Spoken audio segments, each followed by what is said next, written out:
सभी प्रमुख परीक्षाओं में पूछे जाने वाले विज्ञान से आधारित प्रश्न जो बीमारियों के सेक्शन से आते हैं। वायरस जनित रोग हैं एड्स व हेपेटाइटिस। आज इनके बारे में देखेंगे। एड्स व हेपेटाइटिस के लक्षण, कारण और इनके बचाव के उपाय। कारण भी होंगे, लक्षण और बचाव, और इनकी सामान्य जानकारी के साथ सभी प्रमुख तथ्यों को देखते हुए चलेंगे। जैसे सड़कों पे हम कुछ सिंबल्स देखते हैं, ऐसे ही एक विशेष तरह का सिंबल होता है जिसको हम रेड रिबन कहते हैं। रेड रिबन को हम ऐसे बनाते हैं जिसका संबंध एक भयानक बीमारी एड्स से है। इसके बारे में देखें तो HIV से डिनोट करते हैं, जिसको HIV बीमारी कहा जाता है, जिसका फुल फॉर्म है ह्यूमन इम्यूनो डिफिशियंसी वायरस। यह एक वायरस है, लेकिन यह बहुत धीमी प्रक्रिया होती है इसकी। ऐसे व्यक्ति को HIV धनात्मक या HIV पॉजिटिव कहा जाता है।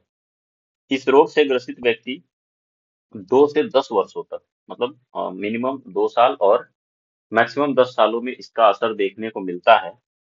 सामान्य जिंदगी बिता सकता है, लेकिन अभी तक चूंकि ये बीमारी का कोई भी वैक्सीन अवेलेबल नहीं था, टीका अवेलेबल नहीं था। अभी जल्दी ही रूस ने इसका टीका विकसित करा है। रूस ने जल्दी ही अभी इसका टीका विकसित किया है, जो पब्लिकली अवेलेबल नहीं है। धीरे धीरे आम लोगों के लिए भी इसको अवेलेबल करवा दिया जाएगा। इस रोग का विषाणु शरीर में रक्षक श्वेत रुधिर कणिकाओं को मार देता है, जिसको हम लिम्फोसाइट कहते हैं। लिम्फोसाइट कहते हैं। एक तरह के हमारी बॉडी के लिए एंटीबॉडीज होती हैं, जो बीमारियों से लड़ने में मदद करती हैं। तथा मस्तिष्क की कोशिकाओं को भी ये प्रभावित करता है। धीरे धीरे प्रभावित कोशिकाएं खत्म हो जाती हैं तथा कुछ वर्षों में शरीर सामान्य रोगों से भी अपना बचाव नहीं कर पाता। अगर एक्चुअली में देखा जाए तो HIV जो बीमारी है, वो शरीर के सभी कोशिकाओं को प्रभावित करके शरीर को बिल्कुल प्रतिरक्षा तंत्र को एकदम कमजोर कर देता है, जिसकी वजह से आप सभी बीमारियों से बहुत ही आसानी से घिर जाते हैं और अंत में आपकी मृत्यु होनी निश्चित है, मतलब रोगी की मृत्यु होनी निश्चित है। एड्स को सिंबल रेड क्रॉस से जो है कि चिन्हित किया जाता है। एड्स के अगर लक्षण देखे जाएं तो शुरुआती लक्षण क्या हैं, जैसे भूख कम लगना, शरीर के वजन में कमी, बुखार रहना, त्वचा पे रेड रैशेस का होना, थकावट होना, रोग से लड़ने की क्षमता कम हो जाना, जैसे बार बार हमेशा आपको सर्दी, खांसी, जुकाम, बुखार जैसी समस्याओं का लगातार बने रहना। ऐसे रोग से पीड़ित व्यक्ति में निमोनिया तथा त्वचा कैंसर होने का ज्यादा खतरा रहता है। बचाव के उपाय और रोकथाम के लिए क्या करेंगे? HIV विषाणु से शरीर में पहुंचने के बाद मनुष्य एड्स से पीड़ित माना जाएगा। एड्स सबसे खतरनाक जानलेवा तथा अभी तक की जो लाइलाज बीमारी रही है, बट रिसेंटली जो है रूस ने इसका वैक्सीन बनाया है। शरीर में एड्स विषाणु के प्रवेश करने से शरीर के रोगों की लड़ने की क्षमता खत्म हो जाती है। इससे शरीर रोगों से लड़ने में असमर्थ रहता है। अंततः पीड़ित व्यक्ति की मृत्यु निश्चित है। इस रोग से विषाणु संक्रमित व्यक्तियों से स्वस्थ व्यक्ति में भी जो है कि इन्फेक्शन होते हैं। कई तरीके हैं जिससे जो है कि एड्स HIV वायरस एक व्यक्ति से दूसरे व्यक्ति में पहुंच सकता है, जिसमें मुख्य है रक्त आधान में असावधानी, आई मीन ब्लड ट्रांसफ्यूजन में अगर आप सावधानी नहीं रखते हैं तो हो सकती है। रक्त की जांच किए बिना ही किसी व्यक्ति को डोनेट कर दिया जाए, या किसी संक्रमित व्यक्ति का रेजर या ब्लेड यूज किया जाए, या इंजेक्शन अगर कोई संक्रमित व्यक्ति प्रयोग कर रहा है और उसे किसी असंक्रमित व्यक्ति के साथ प्रयोग कर दिया जाए, या सामूहिक नशीली दवाओं के लिए जो इंजेक्शन यूज किए जाते हैं उसमें भी फैलने का खतरा रहता है। अंततः यह बीमारी संक्रमित माताओं से बच्चों में भी आ सकती है। एड्स से बचने के जो उपाय हैं उसको हम नीचे देखते हैं। क्या करेंगे? विसंक्रमित साफ और नई सुई, सिरिंज का प्रयोग करेंगे। ब्लड ट्रांसफ्यूजन या रक्त देने से पहले रक्त की पूर्ण रूप से भली भांति जांच कर लेनी चाहिए। नशीली दवाओं के इंजेक्शन नहीं लेने चाहिए। रेजर और ब्लेड का उपयोग सावधानी से करना चाहिए और हमेशा नए ब्लेड का न्यू ब्लेड का यूज करना चाहिए। और न्यू निडल्स या नई इंजेक्शंस का भी प्रयोग करना चाहिए। क्या कारण है जिससे एड्स नहीं फैलता? कुछ लोग ऐसे हैं, जैसे किसी को एचआईवी हो गई तो उससे बहुत घृणा करने लगते हैं, या ऐसे लोगों को समाज में बहुत हेय दृष्टि से देखा जाने लगता है। तो ऐसा बिल्कुल भी नहीं है। किसी व्यक्ति को छूने, साथ उठने बैठने से ये बीमारियां नहीं फैलती हैं। इसका जो है कि फैलने का रीजन जो है वो कुछ खास है, जो ऊपर मैंने अभी आपको बताया। एड्स फैल किन किन कारणों से नहीं फैलता? जैसे संक्रमित व्यक्ति के साथ दैनिक प्रयोग की वस्तुओं या उपयोग करने से, जैसे वो कोई चीज यूज कर रहा है, आप भी उसको अगर प्रयोग कर रहे हैं, हाँ, बशर्ते वो बॉडी के सीधे फ्लूइड के कांटेक्ट में नहीं होनी चाहिए। हमारे शरीर के अंदर के किसी भाग से, या जूठा उठा ज्यादा खाने, या लार, किसी तरह का द्रव या चीज है, लिक्विड फ्लूइड आपके बॉडी में ट्रांसफ्यूजन उसका नहीं होना चाहिए। टेलीफोन छू देने, या टाइपराइटर, किताब या कलम, पेन, कॉपी छू देने से ये बीमारी नहीं फैलती। हाथ मिलाने, साथ उठने बैठने, या आसपास खड़ा होने, या एक दूसरे के कपड़े पहन लेने से एड्स नहीं फैलता है। एक ही कार्यालय में, कारखाने में साथ काम करने से, या उपकरणों को मिलकर प्रयोग करने से एड्स नहीं फैलता है। साथ में बैठ के खाना खाने, गिलास या अन्य बर्तनों को मिलाकर प्रयोग करने से भी एड्स नहीं फैलता है। फिर भी इससे हाइजीन मेंटेन करने के लिए, तो कोई साथ में एक ही प्लेट में तो खाना आज भी लोग वैसे भी नहीं खाते हैं। ठीक है। खांसने, छींकने, हवा आदि से एचआईवी नहीं फैलता है। या कीट पतंगों के काटने, मक्खी, मच्छर, जू, खटमल आदि अगर काट लेते हैं, संक्रमित व्यक्ति को काटते हैं और फिर दोबारा से किसी असंक्रमित या स्वस्थ व्यक्ति को काट लें, तो भी इससे एचआईवी नहीं फैलता है। चलिए, आपको बता दें, दिसंबर 1 दिसंबर को एड्स दिवस मनाया जाता है। सबसे पहले बंदरों में एड्स का उद्भव हुआ था। यहाँ फर्स्ट पॉइंट है, 1 दिसंबर को विश्व एड्स दिवस मनाते हैं।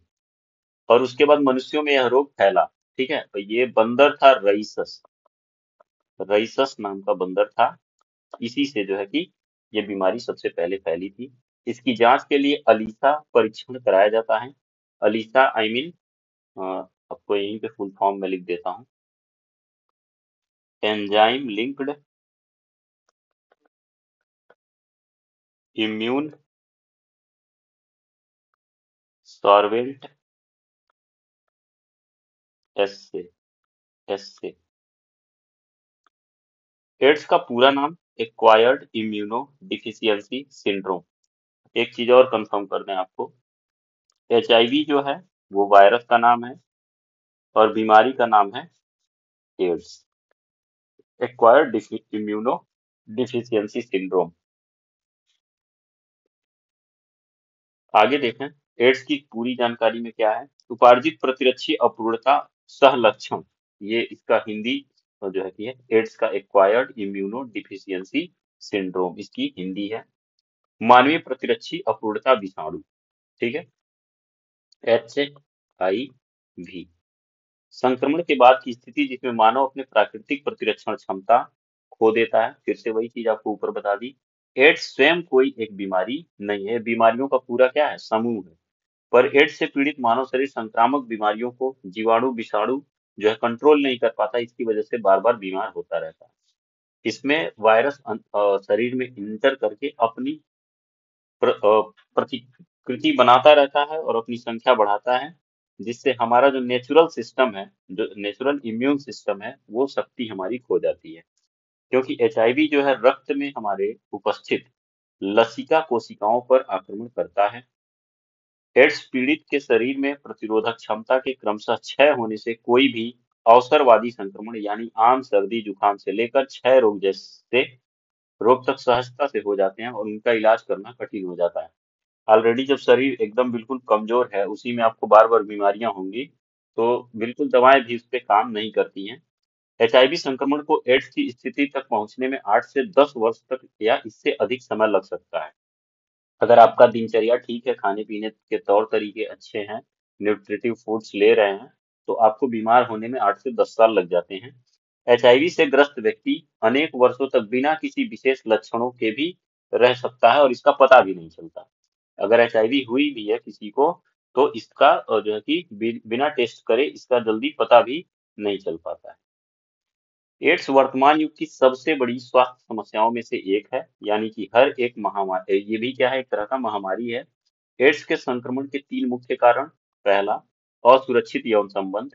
रक्त के आदान प्रदान तथा मां से शिशु में संक्रमण के द्वारा ये फैलता है। राष्ट्रीय उपार्जित प्रतिरक्षी अपूर्णता सहलक्षण नियंत्रण कार्यक्रम के द्वारा जो है कि इसको कंट्रोल करने के लिए भारत में 80 से 85% संक्रमण असुरक्षित विषम लिंगी यौन संबंधों से फैला है। माना जाता है कि सबसे पहले इस रोग का विषाणु एचआईवी अफ्रीका की खास प्रजाति की बंदर में पाया गया और वही से पूरी दुनिया में फैला। अभी तक इसे लाइलाज माना जाता था, लेकिन दुनिया भर में इसके इलाज पर शोध चल रहे हैं। 1981 आई मीन 1981 में एड्स से अब तक लगभग 30 करोड़ लोग जान गंवा चुके हैं। अगर करंट का आंकड़ा देखा जाए तो ये हमको लगता है कि 30 करोड़ के बाद ये हमको लगता है कि लगभग 100 करोड़ तक पहुंच चुका होगा। ये 1981 की बात है, अभी तो ये 100 करोड़ पहुंच चुका होगा। जानना आवश्यक है, एचआईवी यानी ह्यूमन इम्यून डिफिशियंसी वायरस एक विषाणु है जो बॉडी के इम्यून सिस्टम पर नकारात्मक प्रभाव डालता है। व्यक्ति के शरीर में उसकी प्रतिरोधक क्षमता दिनों दिन कमजोर करता है। भारत की बात करें तो यहाँ एड्स के मामले थमने का नाम नहीं ले रहे। यहाँ सबसे ज्यादा एचआईवी एड्स के केस मिले हैं महाराष्ट्र में और वहीं दूसरे नंबर पर आंध्र प्रदेश में। अगर पिछले वर्षों की बात की जाए तो लगातार संख्या बढ़ रही है। 2009-10 में टोटल केसेस 2,86,627 थे, जबकि 2010-11 में संख्या बढ़ी। फिर अभी 2024 का करंट एक बार आप गूगल पे सर्च करेंगे तो मिल जाएगा कि अभी इस समय देश में कितने एचआईवी के पेशेंट हैं। सही तरीके से देखभाल न करने की दशा में ये बीमारी बढ़कर एड्स का रूप धारण कर लेती है। एड्स और एचआईवी में अंतर आपको पहले ही बता दिया कि एचआईवी क्या है, एक वायरस है, और एड्स क्या है, एक बीमारी है। ठीक है। एचआईवी एक अति सूक्ष्म विषाणु है जिसकी वजह से एड्स हो सकता है। एड्स स्वयं में कोई रोग नहीं बल्कि एक संलक्षण है। यह मनुष्य की अन्य रोगों से लड़ने की क्षमता को कम कर देता है। प्रतिरोधक क्षमता के क्रमशः क्षय होने से कोई भी बीमारी आम रूप से किसी भी एचआईवी पीड़ित व्यक्ति को जल्दी से हो जाती है। इसमें कई तरह के रोग हैं, टीबी है, क्षय रोग है, कर्क रोग है, जिनका इलाज नहीं हो पाता और ये रोग आसानी से हो जाते हैं। इनका इलाज करना कठिन है, मरीज की मृत्यु हो सकती है। यही कारण है एड्स परीक्षण बहुत महत्वपूर्ण है। किसी भी तरह का ट्रीटमेंट आप कराने जाएं जाएं और वो बीमारी जल्दी ठीक नहीं होती है तो तुरंत पहले क्या करवाते हैं, एड्स एचआईवी का टेस्ट करवा लेते हैं डॉक्टर्स, ताकि कहीं ऐसा ना हो कि बीमारी दवा काम ना करे या ज्यादा समय से कोई बीमारी बनी हुई है तो कहीं ऐसा तो नहीं कि एड्स ही बीमारी है वो एक्चुअल में। सिर्फ एड्स परीक्षण से ही निश्चित रूप से संक्रमण का पता लगाया लगाया जा सकता है। और टेस्ट का नाम क्या है, अलीसा। अलीसा टेस्ट का नाम हो गया। हमारा तंत्र काम कैसे करता है, हमारा इम्यून सिस्टम जो है वो काम कैसे करता है, कौन सी कोशिकाएं हैं जो ज्यादा प्रभावित होती हैं। तो डब्ल्यूबीसी, ये श्वेत रक्त कोशिकाएं होती हैं जो शरीर में रोगों से लड़ने का काम करती है, जिनको हम एंटीबॉडीज के नाम से जानते हैं, जो रोग एवं जीवाणुओं से लड़ती हैं तथा हमें बीमार पड़ने से बचाती हैं। और यही हमारा इम्यून सिस्टम कहलाता है। इम्यून सिस्टम या प्रतिरक्षा तंत्र कहलाता है। एचआईवी सीधे डब्ल्यूबीसी पर हमला करते हैं, इनके न्यूक्लियस में प्रवेश कर जाते हैं, मतलब नाभिक में प्रवेश करते हैं तथा नाभिक की सहायता से अपने आप को बढ़ाने लगते हैं। यह डब्ल्यूबीसी को खत्म कर प्रतिरक्षा तंत्र को एकदम बेकार कर देते हैं। जो डब्ल्यूबीसी होते हैं इनके न्यूक्लियस को खराब कर देंगे और जो है कि जब डब्ल्यूबीसी ही कम हो जाएंगे शरीर में, शरीर बीमार पड़ेगा ही। शरीर में एचआईवी का क्या है, एचआईवी फिर धीरे से किसी तरह से जो है कि संक्रमण हुआ तो संक्रमण काल कुछ दिन तक चलेगा, फिर शांत संक्रमण रहेगा, मतलब बीमारी का पता नहीं चल पाएगा। ठीक है। हाँ, टेस्ट कराएंगे तो पता चलेगा, नॉर्मल शरीर में कोई लक्षण ऐसा नहीं दिखता और फिर धीरे धीरे वो एड्स का रूप ले लेता है। धीरे धीरे एड्स का रूप पकड़ लेगा, फिर उसके बाद तो फिर ट्रीटमेंट करते रहिए, ठीक भी नहीं होने वाला। 4 में से किसी एक कारण के द्वारा एचआईवी का शरीर में प्रवेश हो जाता है। 6 हफ्तों से 6 माह की अवधि एंटीबॉडी की संख्याओं पर निर्भर करती है कि कितना समय लग सकता है इसको फैलने में। 5 से 10 वर्ष तक कोई लक्षण नहीं दिखेगा। ठीक है। अनियंत्रित डायरिया, बुखार, बिना किसी कारण के वजन का कम हो जाना, कमजोरी महसूस करना, त्वचा में संक्रमण होना तथा अन्य कई तरह के संक्रमण जो नॉर्मल नॉर्मल कंडीशंस में शरीर में होने लगती हैं, तो वो संक्रमण आपको दिखने शुरू हो जाते हैं। खास लक्षणों को अगर एक साथ देखा जाए तो पहला थकान होना, पिछले कुछ दिनों में से पहले ज्यादा थकान होने लगेगी शरीर में, और ये एचआईवी के शुरुआती लक्षण होते हैं। दूसरा, मांसपेशियों में खिंचाव रहता है। अगर आपने किसी प्रकार का भारी काम नहीं किया है या फिर आप शारीरिक मेहनत का कोई काम नहीं करते फिर भी मांसपेशियों में हमेशा तनाव और अकड़न है, तो ये एचआईवी का लक्षण हो सकता है। तीसरा, जोड़ों में दर्द व सूजन, ढलती उम्र से पहले ही अगर आपके जोड़ों में दर्द और सूजन हो जाती है तो आपको एचआईवी टेस्ट करवाने की जरूरत है। चौथा, गला पकना, अक्सर कम पानी पीने की वजह से गला पकने की शिकायत होती है, लेकिन अगर आप पानी पर्याप्त मात्रा में पीते हैं फिर भी आपको बार बार प्यास जैसा महसूस हो रहा है और गले में भयंकर खराश और पकन महसूस हो रही, गला सूखा सूखा सा लग रहा है, तो ये लक्षण एचआईवी के हो सकते हैं। सिर में दर्द रहना, सिर में हर समय हल्का हल्का दर्द, सुबह के समय दर्द में आराम और दिन के बढ़ने के साथ दर्द में बढ़ोतरी, ये एचआईवी का एक लक्षण हो सकता है। धीरे धीरे वजन का कम होना, एचआईवी के मरीज का वजन एकदम से नहीं घटता, हर दिन धीरे धीरे बॉडी के सिस्टम पर प्रभाव बढ़ता रहता है और वजन में कमी होती रहती है। अगर पिछले 2 महीनों में बिना प्रयास के आपके वजन में गिरावट आई है तो तुरंत चेकअप करवा लें। त्वचा पर रैशेस का होना, शरीर में हल्के लाल रंग के चकत्ते पड़ना, रैशेस होना भी एचआईवी के लक्षण हैं। बिना वजह के तनाव होना, आपके पास कोई प्रॉब्लम नहीं है फिर भी टेंशन में है, बात बात पर आपको रोना आता है, निसंदेह आपको एचआईवी की जांच करवानी चाहिए। मितली आना या उल्टी जैसा महसूस होना, हर समय आपको बिना खाना खाए या खाना खाने के बाद तुरंत उल्टी जैसा महसूस हो, तो एचआईवी के वायरस का होना इंडिकेट करता है। हमेशा जुकाम रहना, मौसम आपके बेहद अनुकूल है, मतलब सामान्य परिस्थितियों में भी अगर आपकी नाक बह रही है, छींक आ रही है, तो रुमाल हमेशा साथ रखिए, फिर भी ये लक्षण आपको अगर लंबे समय से जुकाम जैसी समस्या हो रही है तो एक बार जरूर चेक करवा लें।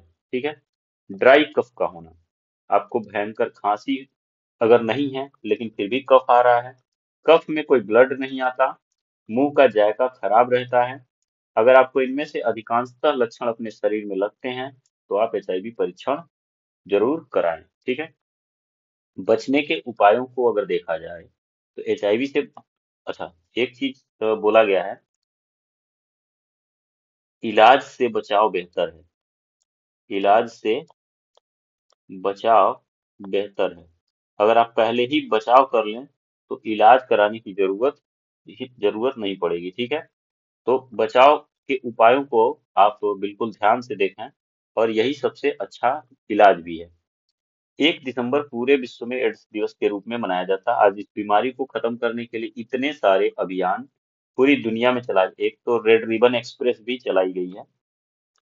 रेड रिबन एक्सप्रेस एक तरह की ट्रेन है जो एचआईवी जागरूकता के लिए चलाई गई थी, लेकिन जागरूकता फैलने का नाम नहीं ले रही। हमारे भारत में हाल ही में परिवार कल्याण मंत्रालय की ताजा रिपोर्ट के अनुसार महाराष्ट्र और आंध्र प्रदेश में जो है कि अभी मैंने ऊपर बताया कि सबसे ज्यादा केसेस मिले हुए हैं, पहले और दूसरे नंबर पे हैं ये राज्य। यदि एड्स की चपेट में आप नहीं आना चाहते तो निम्न उपायों को ध्यान से सुनें और उन्हें फॉलो करें। एड्स रोकने के उपाय क्या हैं? पहला तो सुरक्षा, सुरक्षा का उपयोग करिए। एचआईवी और एड्स से बचने के लिए, संक्रमण को रोकने के लिए हमेशा संबंध बनाते वक्त कंडोम का प्रयोग करें। अपने जीवन साथी के प्रति हमेशा वफादार रहें और एक से अधिक व्यक्ति से यौन संबंध न रखें। दूसरा, हमेशा एक साथ ही रखें। अगर आपको मल्टीपल्स रखना भी है तो सुरक्षात्मक चीजों का उपयोग जरूर करें। एक साथ ही रखना हमेशा से ही अच्छा होता है। आप दोनों पार्टनर को एक दूसरे के साथ वफादार होना चाहिए। अलग अलग पार्टनर रखने से और प्रोटेक्शन न यूज करने से यह संक्रमण जल्दी फैलता है। तीसरा, प्रयोग की गई सुइयों का प्रयोग ना करें। अगर किसी ने कोई इंजेक्शन लिया हुआ है तो हमेशा आपको नई सुई का प्रयोग करना है। सुई लगवाने से पहले देख लें कि वह नई हो, वरना खून द्वारा एड्स फैल सकता है। यदि आप एचआईवी संक्रमित या एड्स ग्रसित हैं तो रक्तदान कभी न करें, ब्लड डोनेशन कभी न करें। अच्छा, अगर आप एचआईवी से पॉजिटिव हैं और ये बात आपको पता है तो अन्य लोगों के साथ किसी भी तरह की ऐसी एक्टिविटी, इंजेक्शन, ब्लड या ऐसा करते समय इस बात को छुपाने की कोशिश न करें। चौथा, या अगर कोई व्यक्ति अविवाहित है, अगर वो एड्स से पॉजिटिव है, एचआईवी पॉजिटिव है, तो वो इस चीज को जो है कि छुपा करके किसी और की जिंदगी को खतरे में ना डाले। अपने खुद खुद की बीमारी है तो वो उस चीज को गुप्त बनाए रखे, बस किसी के लिए भी प्रॉब्लम क्रिएट ना करे। स्तनपान न करवाएं। US health and service department के मुताबिक दूध में एचआईवी वायरस हो सकते हैं, इसलिए यदि आपको एड्स हो गया है तो बच्चे को स्तनपान न करवाएं। उसके लिए जो है कि उसके भोजन के लिए या दूध के लिए किसी अन्य जो है कि सब्स्टिट्यूशन मेथड्स का प्रयोग कर सकते हैं। मार्केट से दूध ले सकते हैं या अन्य माताओं से दूध जो है कि दूध प्रयोग कर सकते हैं बच्चों को पिलाने में। एचआईवी का परीक्षण जो है, यदि आपको एचआईवी संक्रमण होने का संदेह हो तो तुरंत अपना एचआईवी परीक्षण करा लें। उल्लेखनीय है कि अक्सर एचआईवी के कीटाणु संक्रमण होने के 3 से 6 महीनों बाद भी एचआईवी परीक्षण द्वारा पता नहीं लगाए जा सकते। अतः तीसरे और छठे महीने के बाद एचआईवी परीक्षण अवश्य दोहराएं। अगर 3 महीने में कराए नहीं पता चला तो फिर 3 महीने बाद एक बार करा लें। अगर ऐसा लगातार आपके साथ समस्याएं बनी हुई हैं तो, वरना अच्छा, ऐसे ही बेकार का जो है कि एचआईवी संक्रमण होने का भ्रम भी न पाल लें, नहीं तो अन्य तरह की मानसिक समस्याओं से घिर जाएंगे। तो जब भी लगातार समस्याएं बनी रहें तो ही एचआईवी टेस्ट कराएं। ठीक है। और आवश्यक सुझाव में आपको एचआईवी संक्रमित होने से बचा सकते हैं। एचआईवी तथा एड्स के बढ़ने के तथ्यों की जानकारी रखें, खुद को जागरूक रखें और दूसरे को भी जागरूक करें, और किसी भी तरह की शर्माने की बात नहीं है। ठीक है। संयम से काम लें, संभोग से बचें, अपने मित्रों और आसपास के लोगों को असुरक्षित क्रियाकलापों का दबाव न बनाएं। यदि आप सुई, इंजेक्शन या किसी उपकरण का प्रयोग करने जा रहे हैं तो आपकी त्वचा को बेधता है, जो आई मीन स्किन के अंदर अगर कोई इंजेक्शन लगाई जाती है तो सुनिश्चित कर लें कि वो एकदम सेंट्रीफ्यूजल होना चाहिए और वो जो है कि एकदम विषाणु युक्त होना चाहिए, विषाणु रहित होना चाहिए, सॉरी।